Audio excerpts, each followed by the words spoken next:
Oh, écoutez vous-même, Joshua aussi et Espa Matomba se discuter comme des prostituées qui sont en train de se partager l'argent après pas tous. Écoutez. Le SDF était au Conseil constitutionnel cette semaine. Un recours que votre formation politique a introduit, on va dire contre, mais entre guillemets, le candidat du PURS sur l'utilisation des bulletins de campagne ou de vote. On a parlé de plagiat. De quoi s'agissait-il?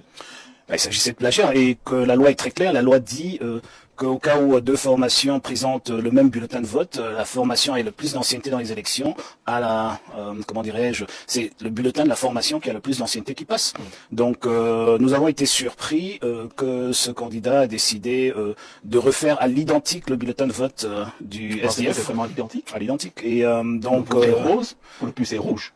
J'y arrive. Donc qui était au départ bleu. Et par la suite, ils ont décidé eux-mêmes changer pour aller vers un rouge ocre qui va vers le rose. Nous avons porté le cas devant le Conseil constitutionnel parce que c'est ce que la loi électorale demande de faire. Le Conseil constitutionnel nous a dit qu'on aurait dû faire ça, qu'on avait 48 heures après la proclamation des candidatures par le Conseil constitutionnel. Sauf que le tort a été commis la semaine passée. Donc on a demandé au Conseil constitutionnel comment est-ce qu'on peut porter plainte quand le crime... La publication des crime ne ligne pas forcément avec le choix des couleurs des bulletins. Les convocations des LECAM pour venir finaliser les bulletins de vote datent de la semaine passée. Et donc comment est-ce qu'on aurait pu savoir que ce crime allait être commis il y a 2 semaines. Donc c'était quand même assez ambigu. Je pense que le Conseil constitutionnel était bien mal à l'aise en déclarant que notre recours était forclos. Mais ce qu'on a découvert, c'est qu'au fait, il y a un vide juridique. Et cela veut dire, et je ne sais pas que je le souhaite, qu'aujourd'hui, si un candidat qui veut vraiment appuyer sur la touche déranger présente un bulletin de vote blanc avec la flamme et la photo de bien dessus et son nom, ils ne peuvent plus leur rejeter ce bulletin de vote parce qu'il y a jurisprudence avec ce qui s'est passé. Quand vous parlez de cette affaire, vous parlez de crime. Est-ce que ce n'est pas un bien gros mot? Mais le plagiat, c'est une simple coïncidence. Le plagiat, c'est un crime. Non, quand c'est une coïncidence, c'est qu'on l'avait fait au hasard. Vous n'attendez pas que quelqu'un dépose son bulletin, vous venez voir comment il est, vous le copiez, et puis ensuite vous changez encore les couleurs pour être encore plus proche. Et vous savez, nous savons très bien comment fonctionnent ces candidats-là. Donc ensuite, vous vous réjouissez du fait que le Conseil constitutionnel a déclaré la procédure qu'elle est forclos. Vous faites même une conférence de presse. Pas la mienne, la sienne. Oui, je l'ai pas vu. Je l'ai pas vu. Mais j'aimerais juste dire, vous savez, ça fait 35 ans qu'on est dans l'arène politique et tous ces partis politiques sont arrivés dans le multipartisme camerounais à travers les sacrifices que le SDF a mis en place dès 90 pour que ça existe. Donc ils sont tous arrivés après nous. Et on les connaît, sauf quelques exceptions qui ont existé avant nous et qui, pendant le Parti uni comme l'UPC, etc. Pour le reste, ils sont arrivés après. On les connaît tous. On sait pourquoi ils sont là. Les gens étaient surpris en 2018 de voir des candidats avec des liasses d'argent dans des véhicules. Moi, je critique pas cela. Je dis tout simplement que nous avançons. Nous sommes là. Nous avons commencé en 90. Pour qu'il y ait multipartisme et démocratie au Cameroun. Nous continuons pour cela. Et même si des candidats veulent avoir le même bulletin de vote que le nôtre, au fait, ce que j'ai dit aux miens, qui ont voulu réagir, j'ai dit ne réagissez pas. Ça veut dire qu'on sait que c'est nous qui allons gagner. Et c'est pour ça que les gens veulent faire comme nous. Vous auriez pu lui passer un coup de fil, vous auriez pu arranger cela, sans avoir besoin de passer par le Conseil constitutionnel. Jean-Jacques Zé, je ne veux pas dire des choses qui vont créer des polémiques inutiles. Ok? Il me connaît. Il sait ce que je peux lui dire. Il sait même ce que je peux dire dans cette émission, que je ne vais pas dire. Je ne veux pas nuire à sa candidature comme lui, il le fait aux autres. Et je voudrais qu'on avance. Notre bulletin de vote était chez LECAM et chez SOCPECAM bien avant celui-là. Donc je ne vois pas pourquoi quelqu'un va aller trouver un bulletin de vote limité. Et puis ensuite, moi, je devrais l'appeler. J'étais même pas au courant. Voyez-vous, le directeur général d'Elections Cameroun l'a appelé pour lui dire, mais ce bulletin de vote existe déjà. Et lui a dit qu'il n'en a rien à cirer. Notre adversaire, c'est le candidat politique. Ce n'est pas un parti de l'opposition ou un candidat de l'opposition. La deuxième chose que je voudrais dire, c'est une mise en garde contre le SDF et son candidat. S'ils n'ont pas pour adversaire le RDPC, nous avons pour adversaire le RDPC, Paul Biya. S'ils ont pour adversaire les partis politiques de l'opposition ou encore le PURS et son candidat, qu'ils sachent que nous leur répondrons si nécessité s'impose.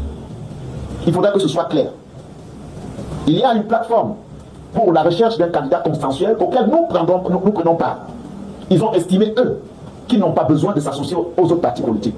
Alors, qu'ils restent dans leur coin et qu'ils continuent leur travail sans s'attaquer à notre candidature. Je crois savoir que depuis que le SDF est SDF, je n'ai pas souvenance d'avoir entendu une seule fois le PURS attaquer ce parti ou attaquer un parti de l'opposition.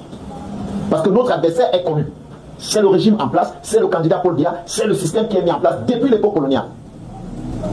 Mais comme ce système, ce régime a des tentacules dans l'opposition, et que ces derniers commencent à nous attaquer, qu'ils sachent que nous ne permettrons à aucun parti, je dis bien aucun parti qui soit de l'opposition ou du pouvoir, de nous attaquer, et nous ne resterons plus tranquilles. Ce qui s'est passé en 2018 ne se passera pas en 2027. Que ce soit clair. Et pour le SDF, que ce soit clair. S'ils n'ont pas pour adversaire Paul Biya, alors qu'ils restent tranquilles. Ils n'ont qu'à déclarer officiellement qu'ils sont les alliés du pouvoir. C'est quand même grave de constater qu'un parti de l'opposition se lève, s'en va au contentieux pour une histoire aussi ridicule. Rose, rouge. Ils ne savent plus faire la différence. Hier, j'ai entendu leur avocat dire au tribunal qu'ils ont des électeurs qui ne savent pas lire ni écrire. Mais c'est quand même insulter l'intelligence des Camerounais. Rose et rouge, il n'y a pas une différence. Le point levé. Alors il faut peut-être que Nelson Mandela se réveille. Que Patrice Lumumba se réveille. Que Thomas Sankara se réveille. Et là, il faut lancer des mensonges ici et là. Passer même dans des médias, raconter des conneries. C'est une mise en garde. Le candidat Joshua aussi a mon numéro. Il n'a pas pris le soin de m'appeler pour me dire, président, on a un incident, est-ce qu'on peut échanger? Parce qu'en réalité, leur adversaire, ce n'est pas le RDPC. Il faut fragiliser les forces de l'opposition. Nous n'entrerons pas en guerre avec eux. Nous nous réservons le droit de les attaquer où ce sera nécessaire. Se lève et commence dans une sorte de diffamation et des attaques personnelles. Nous répondrons à cela. Oui, les potos, regardez comment ces deux opposants se discutent. Pourquoi exactement? Ils se discutent sur les couleurs, le bras levé à la Cour constitutionnelle.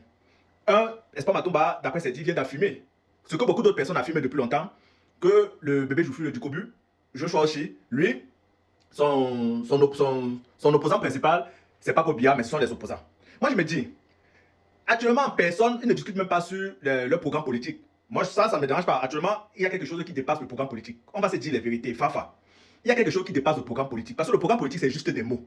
Le programme politique, tout le monde peut créer ça. Tu tapes sur Google programme politique, tu vas pouvoir trouver un programme politique. Tu vas pouvoir trouver un programme politique comme tu veux.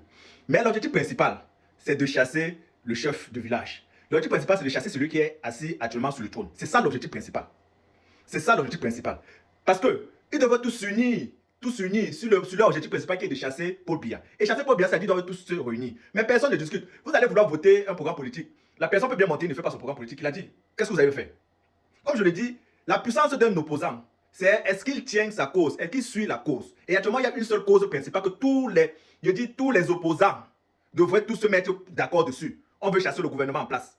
C'est ça l'objectif. Il n'y a pas une autre chose. Les histoires que non, vous n'avez pas le même programme politique, comment vous n'avez pas le même programme. On n'a pas le même programme politique, mais on a un combat commun. On a un combat commun. Oui, et même le programme, quand vous unissez, on peut raccoler de chaque programme, on fait un programme commun avec. Ça, c'est rien du tout. Vous comprenez, les 12 apôtres n'ont pas encore, ils ont déjà mangé le pain et le sang du Christ. Bon, il vient encore. Ils ont quand même un peu maillé son nez. On n'a pas d'opposition au pays. Ça, c'est pas des opposants. Nous avons un là, un fils à papa. L'autre côté, nous avons tonton Espoir Matomba. C'est lui, c'est pas un fils à papa, mais il s'est battu pour arriver d'où il est. Il s'est battu pour créer son parti. Il est en train de faire ce qu'il veut faire, c'est bien. Mais nous avons tous des apôtres qui sont nourris, qui sont nourris à. On peut dire, oh, ils prennent la perfusion du sang du Christ du 12e apôtre. Parce que c'est ça, c'est ça. Qu'est-ce que vous voulez nous proposer? Comment vous pouvez discuter sur les couleurs? Pourtant, il y a quelque chose qui est plus important que ça. Est-ce que vous avez déjà pris la révision du code électoral?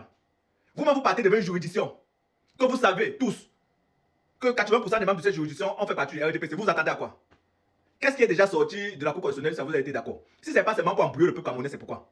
Ça, le débat qui est sorti de créer les poteaux, si vous m'écoutez, le débat sorti de créer, c'est pour vous détourner des vraies réalités, des vraies choses. Mais on doit être plus fort que ça. Le débat, c'est pour détourner l'attention de l'opinion publique. Il y a une cause qui est plus forte que tout ce qu'ils sont en train de dire. Et cette cause-là, nous connaissons. Cette cause, toi, tu connais. Cette cause, c'est d'empêcher demain qu'on puisse kidnapper des enfants. Cette cause, c'est d'empêcher que des gens puissent mourir à l'hôpital. Cette cause, c'est d'empêcher que des enseignants puissent démissionner à la veille du rentrée scolaire. Parce que rappelez-vous, actuellement, il y a plus de 100 enseignants qui ont démissionné. Il y a d'autres qui sont partis au Canada. Telle est la cause. Et quel est donc le but principal? C'est de chasser qui vous savez. Donne-moi ton commentaire, donne-moi ta réaction et partage. Ciao, ciao.